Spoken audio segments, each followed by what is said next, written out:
Hello, everyone. Now, good whenever it is, wherever you are.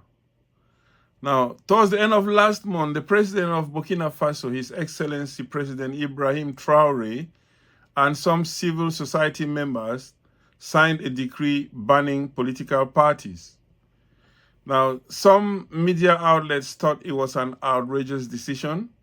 Even senior political figures like Mr Julius Malema was against the decree and disagrees with President Ibrahim Traore.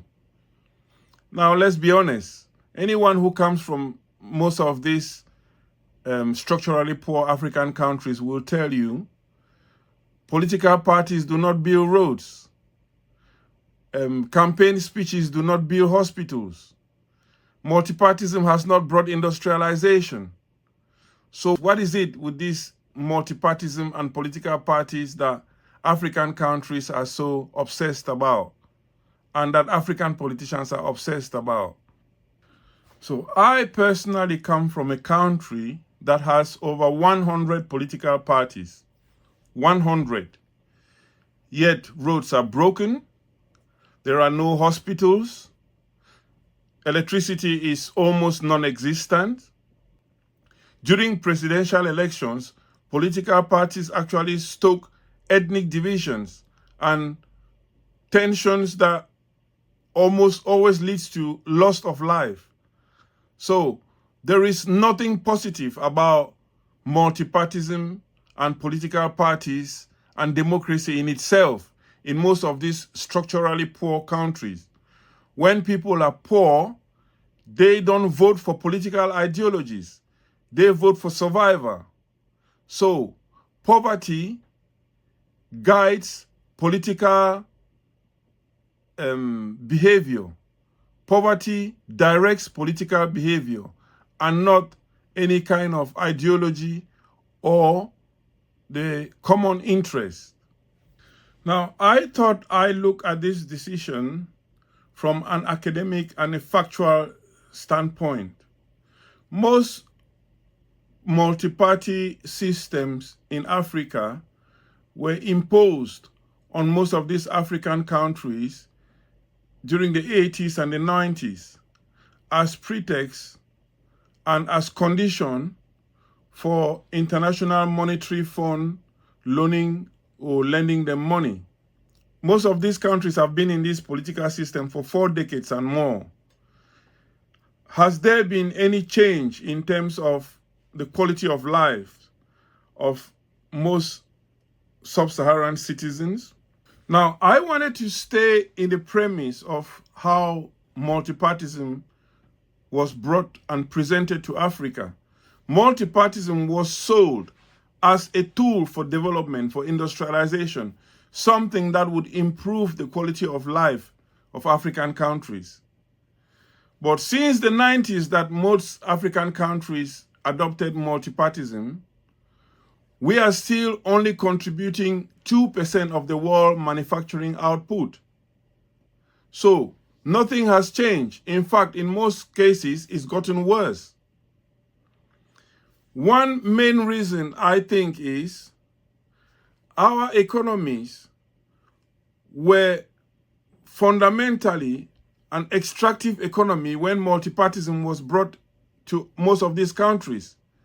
So these countries, the multipartism and the political systems that were brought in has morphed to suit the exact function that our countries performed during colonization and even post-colonization, which is to be the supplier of raw material. Now, the second point is, if we look at all the industrial countries that have stable democracies today, we realize that democracy did not start in most of these countries until post-industrialization. So there was an economic and industrial base platform that democracy thrived within. So hence, my conclusion here is, in most African countries, we have put the cart before the horse. We have jumped into democratizing our societies without having any platform for democracy to thrive on. Like I said earlier, people cannot vote ideologies with empty stomach. They vote for survival instead of voting for ideologies. People do not vote communal well-being with empty stomach. They go back to the basics. They want to survive. So most of our societies are not prepared for democracy and for multipartyism yet.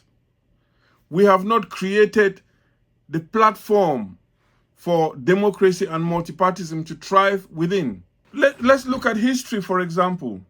South Korea's GDP in the 60s was comparable to a lot of other African countries.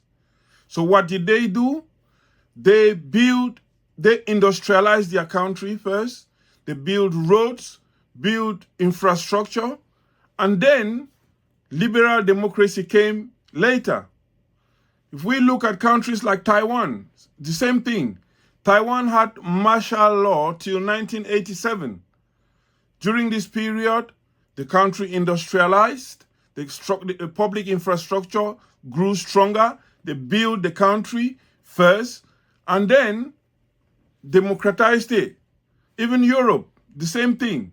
So most countries most democratic countries we see today first started by creating a framework for democracy to function in. The only people that so far jumped this step is African countries. We want to democratize first before we develop. And that is why we are stuttering, and will still continue to stutter. So this decision by President Ibrahim Traore and some members of the civil society is something that a lot of African countries should look into. So far, a lot of African countries and African politicians are neglecting what is happening in Burkina Faso because we are not intellectually critical enough. Most of what we know in Africa is what has been fed to us, especially talking about the political, speaking of the political systems and political realm. Most of the political systems and evolution of politics in Africa has been inherited from the West. So we have not looked back in our societies and thought about systems that would create better countries, better structure, and then evolve in our own type of political systems that works for our societies. Again, I want to reiterate that every politician back home should go and find out about this ban and look more critically what it actually means for democracy in the various sub-Saharan African countries.